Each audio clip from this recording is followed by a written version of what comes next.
When the subject of Clair Obscur Expedition 33 comes up, the conversation almost always centers on its exceptional turn-based combat, and I find this amusing because, in all honesty, I think the combat is the least important aspect of the game, and focusing solely on it completely misses what actually makes Expedition so special, or why it did so well.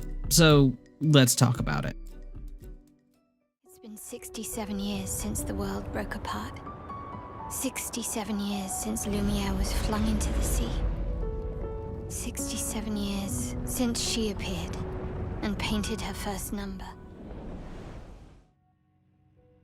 What makes a game good? It's a simple question with a pretty complicated answer because ultimately it depends. What works well for some players may fall flat for others. Some games prioritize storytelling, while others let players uncover the narrative on their own. Some guide players down a narrow path, while others encourage exploration and agency. The truth is that a game's success often depends on its goals, and each one usually is trying to accomplish something different. Take Elden Ring, for example. It features memorable characters, fascinating lore, a powerful soundtrack, and stunning visuals. Yet, as strong as these elements are, they all pale in comparison to its gameplay. Since Demon's Souls, gameplay has been a defining ingredient of the Soulsborne formula, the core that determines the quality of the entire experience. Remove it or weaken it, and the game suffers drastically. A similar argument could be made for Baldur's Gate 3. While nearly every aspect of the game is exceptional, its gameplay holds a unique importance. Being a high-quality CRPG is what allows its writing, characters, quests, and world-building to shine at their fullest potential, something that likely wouldn't have been possible if it belonged to a different genre.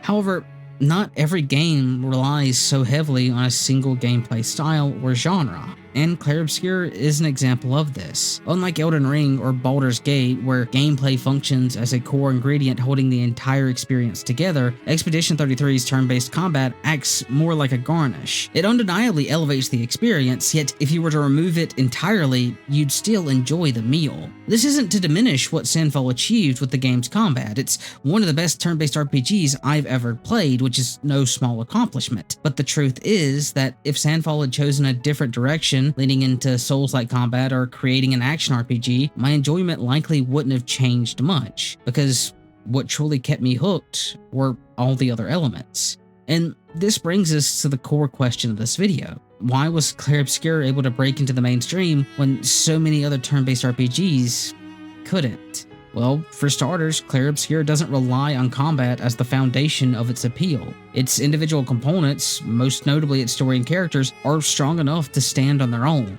This isn't uncommon for RPGs, of course, but the way that Expedition 33 handles these elements is. Two of the most common complaints towards turn-based RPGs are slow introductions or an excessive length, and Clair Obscur avoids both of these. Unlike Persona, which can take hours to either hook the player or even get them started, Expedition 33 does so within minutes. The first Gamage is an outstanding introduction that immediately grips the player and establishes the core conflict. Shortly after, the game wastes no time pushing the player into its world, and from this point forward, it maintains consistently strong pacing, never rushing and never dragging. It's a well-balanced rhythm that's increasingly rare in modern RPGs. Add the variety introduced through meaningful side content, and you have a game that keeps players engaged throughout its entire runtime without losing momentum. Now, another major factor in Clair Obscur's success was the timing and circumstances of its release. Before Microsoft effectively let Game Pass die, it was an incredible platform for giving new games exposure, often at the expense of direct revenue.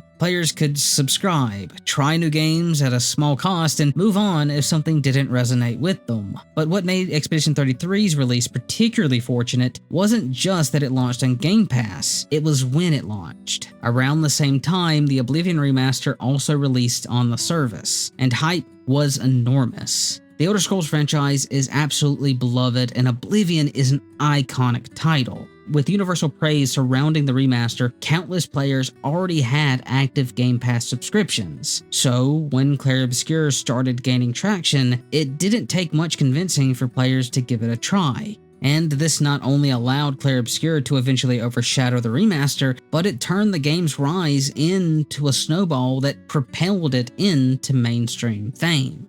And finally, Clair Obscur succeeds because it builds on a clear passion for the genre that it's using. Earlier I mentioned that the game would still be phenomenal even if it belonged to a different genre, and that's true.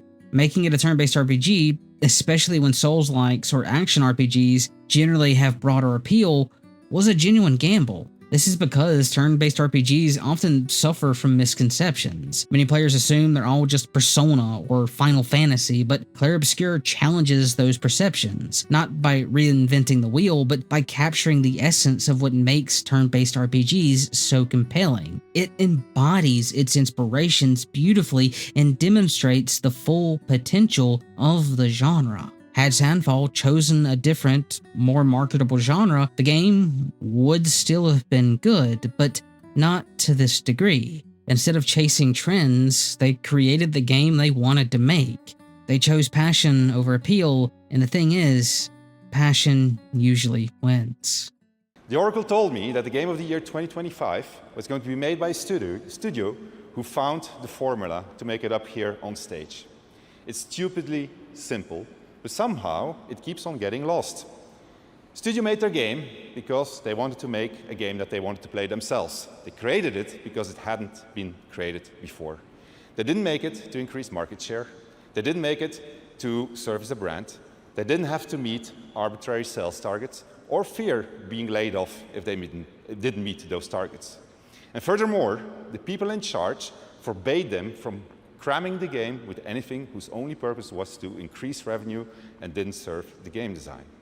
They didn't treat their developers like numbers on a spreadsheet. They didn't treat their players as users to exploit. And they didn't make decisions they knew were short-sighted and function of a bonus or politics. They knew that if you put the game and the team first, the revenue will follow. They were driven by idealism and wanted players to have fun. And they realized that if the developers didn't have fun, nobody was going to have any fun.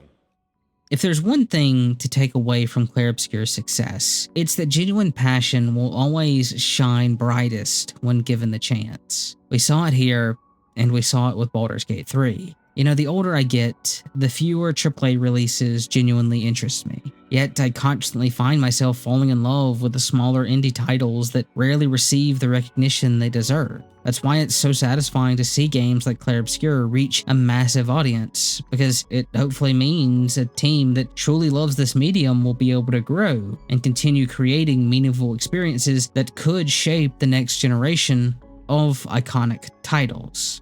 But with all that said, if you're still here, thanks for watching, and I'll see you next time.